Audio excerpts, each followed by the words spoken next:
Assalamualaikum warahmatullahi wabarakatuh. My name is Widy Setiawan, and I would like to present my paper.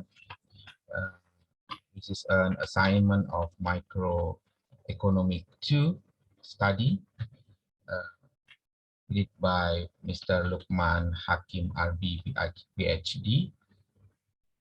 This paper entitled Analysis of Car Market in Indonesia and the Effect of Luxury Sales Tax or LST incentives on car sales. This is the introduction. In Indonesia's automobile market, there are only 5 manufacturers who control the top 5 market shares. So we would like to analyze it as an oligopoly market because it only has several companies that serve many consumers, and then the companies produce differentiated products. The third is companies are interconnected to make sales output. And the fourth, there are barriers for new firms to enter this market. So it is all very eligible to connect it with Indonesia's automobile market. In the end, I would like to present the Kurno analysis about profit maximizing because of LST incentive. So let's start with the research question. First is the automobile market in Indonesia oligopoly. Second, will LST incentive reduce price, increase sales, and increase company profit? The third, how much the increase or decrease mathematically using Kurno model. So this is the top 5 market shares of automobile market in Indonesia. The first market share held by Toyota, so it's unbeatable, and the second held by Daihatsu, it also unbeatable. And for number 3, 4, and 5, this is the competition area for Honda, Mitsubishi, and Suzuki. Mitsubishi beat Suzuki in 2018 because Mitsubishi launched Expander that day. But as the pandemic COVID-19 occurred, there are decreasing in sales of Mitsubishi.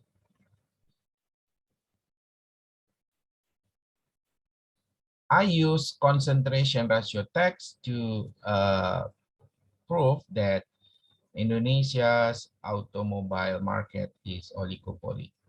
So by the literature, we can conclude that because of the calculation shows that the ratio is more than 18%. So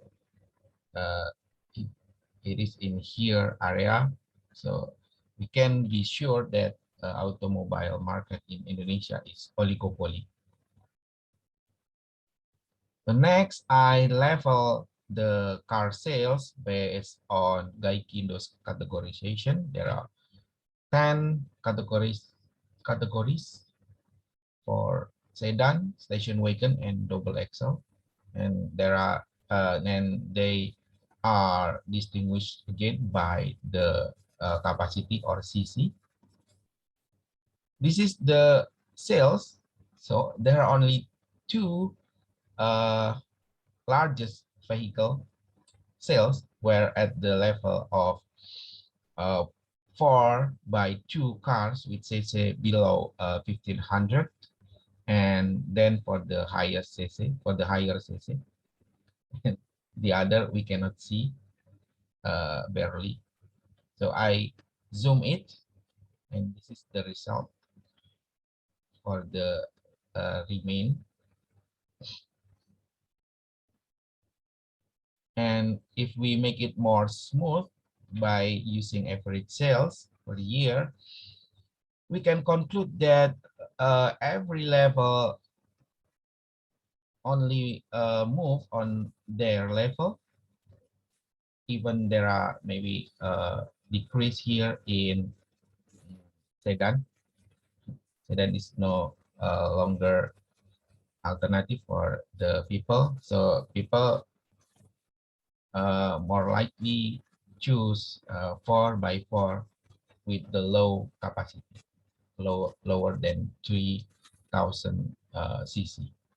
So this is the proof of the minimal impact of disturbance, even if it internal or external. Internal, for example, R&D.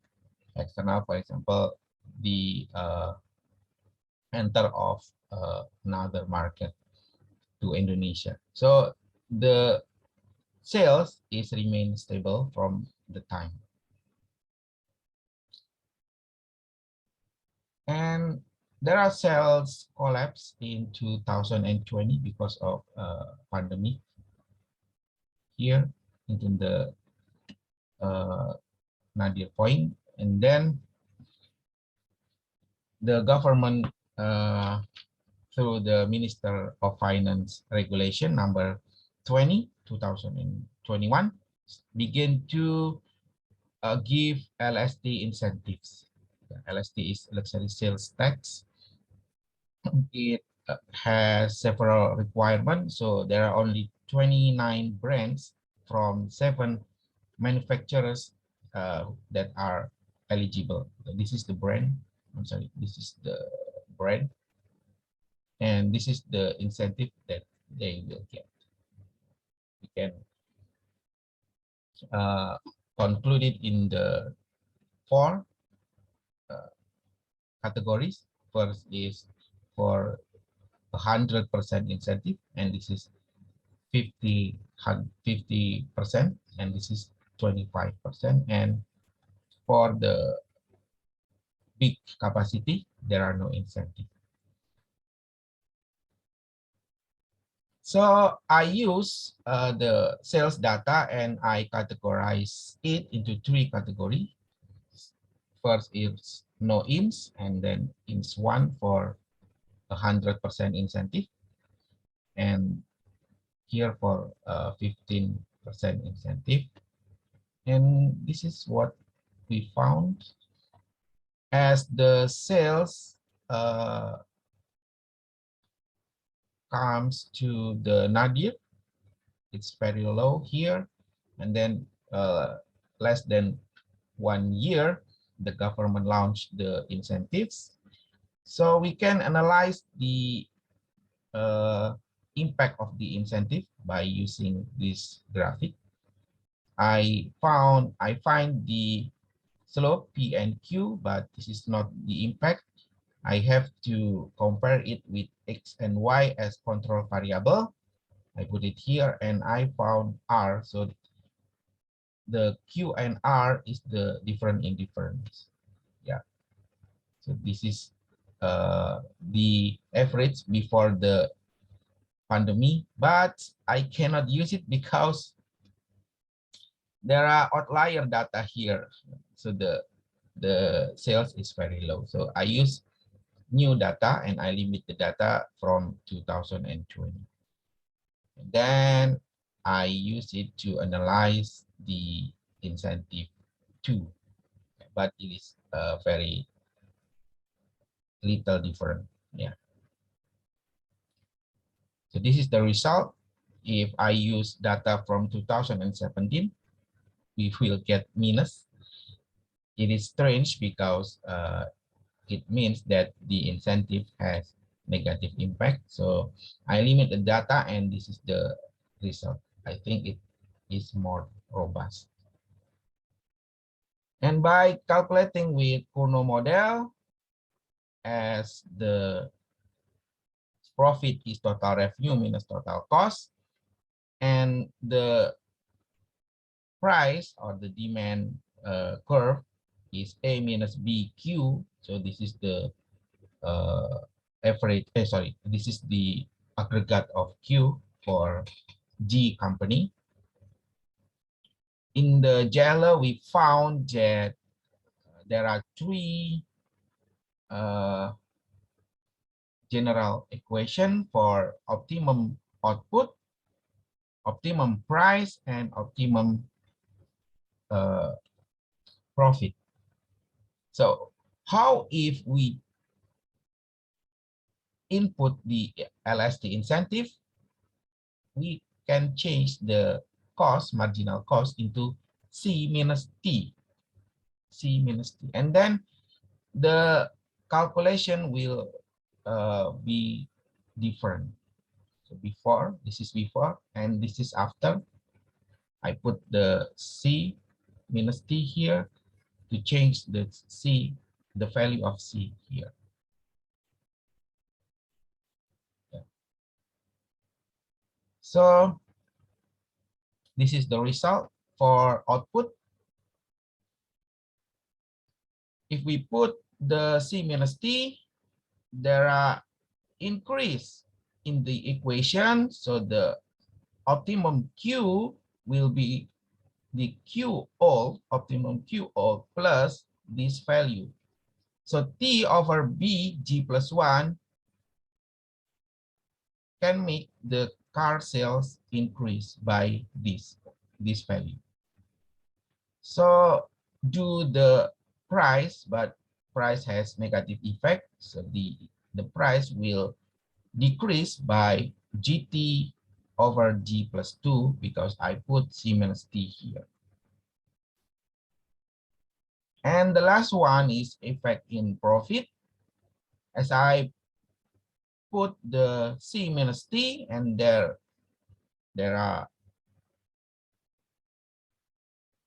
additional value, and this is the additional value. So the firm profits will increase by this additional value. 2A minus C T plus T square over G plus 1 square B. This is my conclusion. So automobile market in Indonesia is oligopoly, and the LST incentive given by government can decrease price, and it also can increase sales, and then it can also increase company profits. And this is the value of the increase or decrease. Okay, that's all. And I'm sorry if I made so many mistakes in my presentation. Thank you for the opportunity. Assalamualaikum warahmatullahi wabarakatuh.